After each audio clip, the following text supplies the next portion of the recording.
Hello, and welcome to yet another edition of Jeff's, or shall I say, Jazzy's Thoughts. You guys obviously seem to love Jazzy Thoughts. The pet one went over really well. The one about new merchandise and old merchandise went over really well. So, I figured if you guys are enjoying these so much, might as well continue with the series then.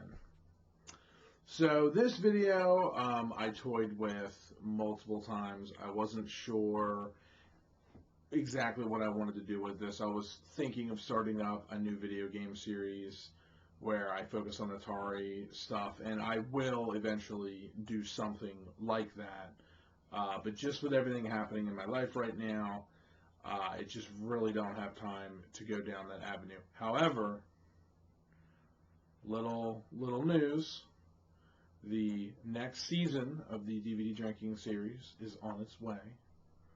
So for all of those who enjoyed season 2, keep a lookout for season 3. Alright, so today's episode of Jazzy's Thoughts, I'm going to be focusing on the Atari 2600.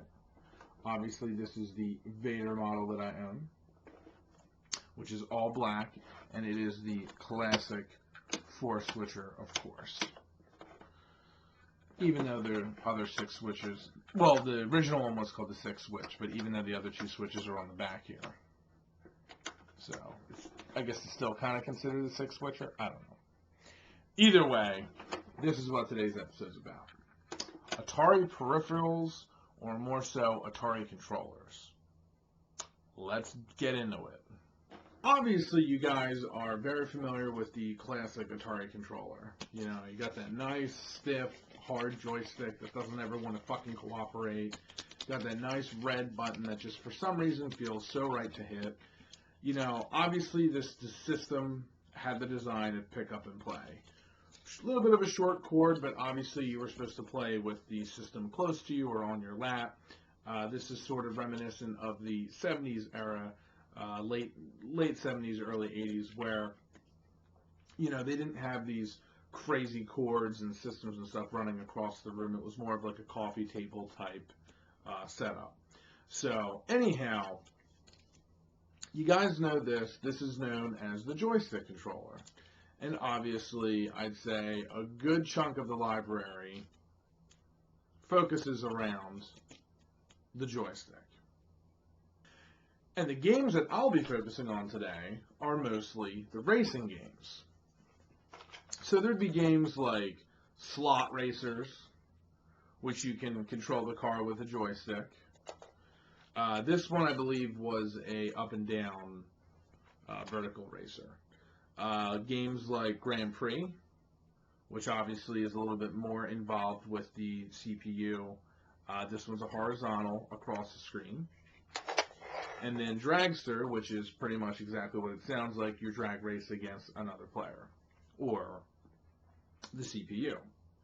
So, cut and dry, you know, you got 2 Activision games here, and then an official Atari game here. Like I said, I don't have a problem with these. You know, joystick gets the job done. Can't complain.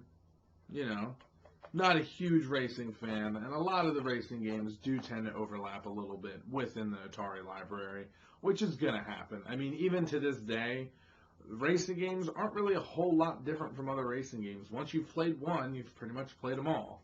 But that's not what I'm really focusing on, but I at least wanted to kind of explain the, you know, the difference of what I'm about to expose, if you guys aren't familiar with Atari.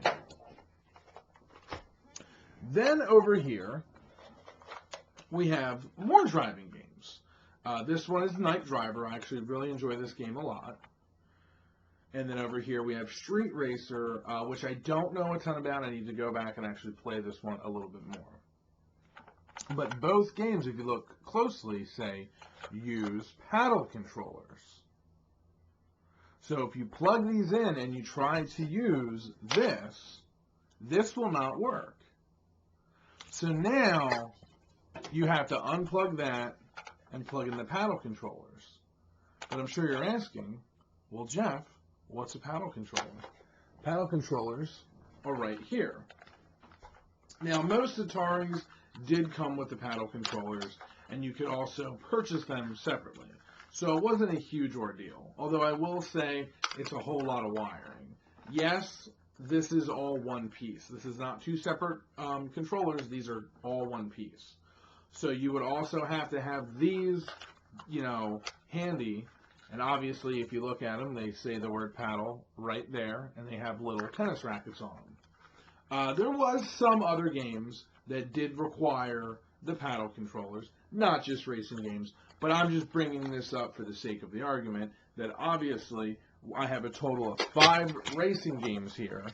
So far, we're 5 racing games in, and you need to have at least one joystick and a set of the paddle controllers to play these racing games, among other Pong-related type games. Obviously, I like these a lot better because the joystick or paddle, per se, is very responsive. Once again, it's very comfortable and easy to hit the red button there, and it fits in your palm perfectly. It's like probably one of the best Atari controllers, and it's actually kind of unfortunate that they did not use this for more systems, or at least for more games. But anyhow, that being said, those are those. Now, this next game I bring up, I may have touched base on this before in a previous video. I think maybe in one of my pickup videos that I did on Facebook, that I converted to YouTube.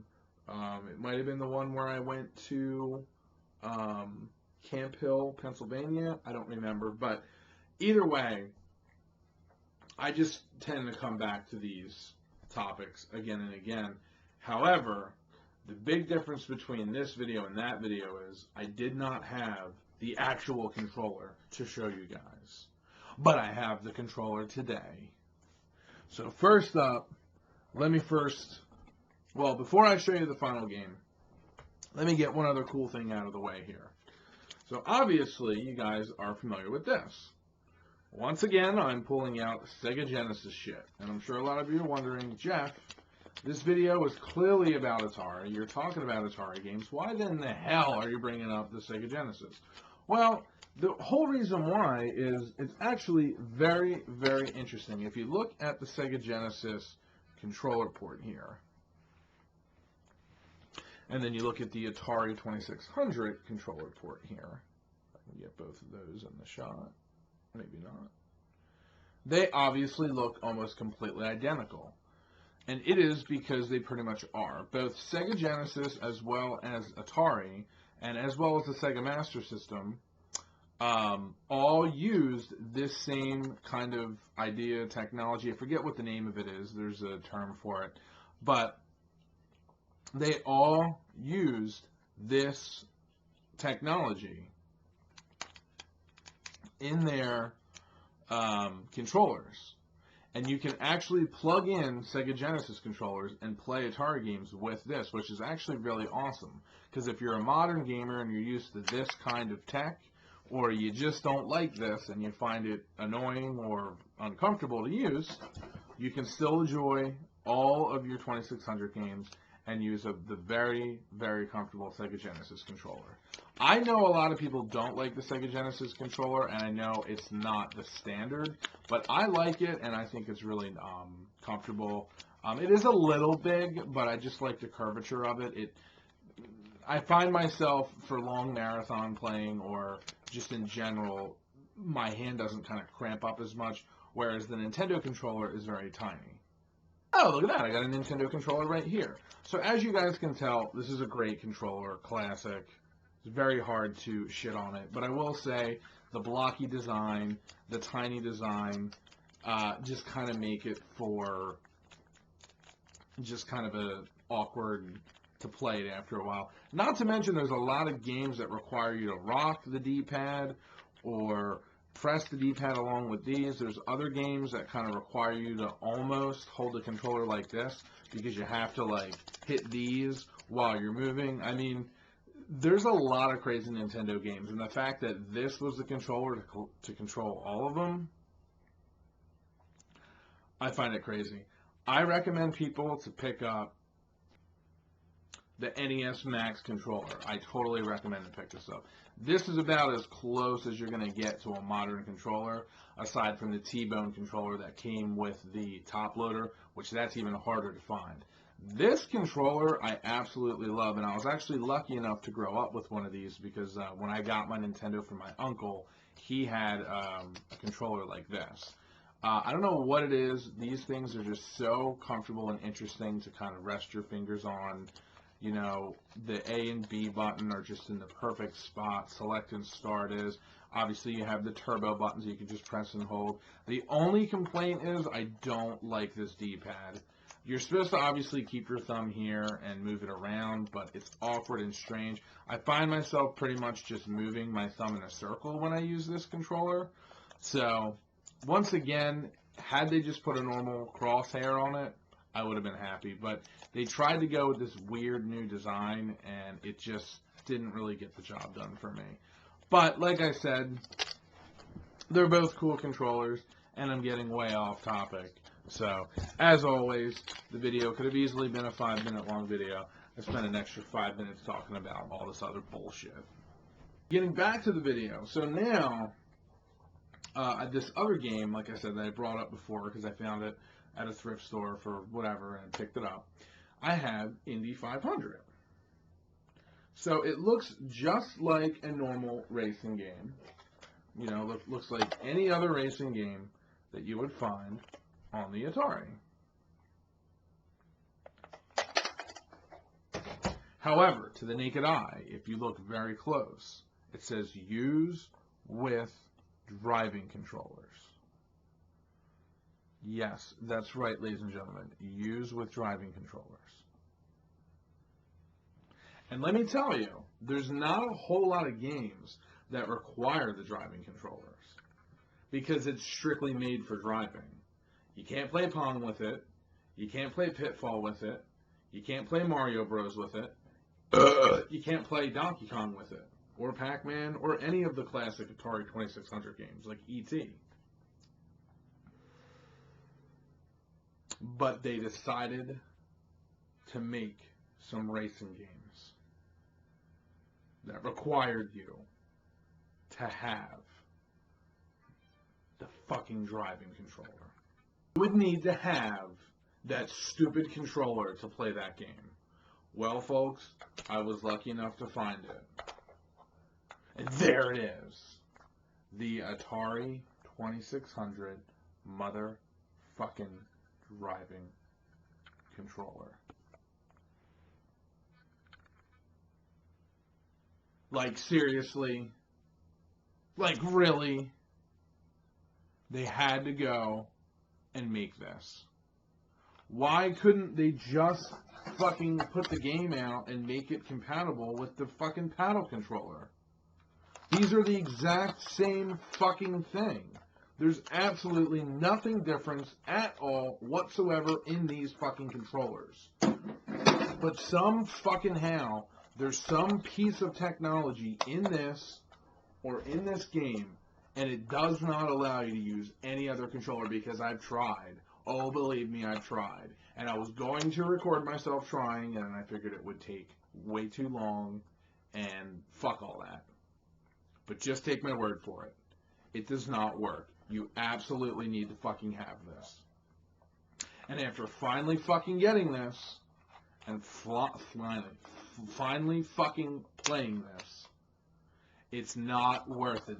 Picking up this fucking controller is not worth it. And I haven't found any other fucking games that require me to use the driving controller. I'm sure there's a few more out there, but I'm going to say there's probably only a handful, like maybe 3 tops. So what the fuck was Atari thinking in making this piece of shit? What the fuck was the point? I mean, I just don't get it. I just don't get it.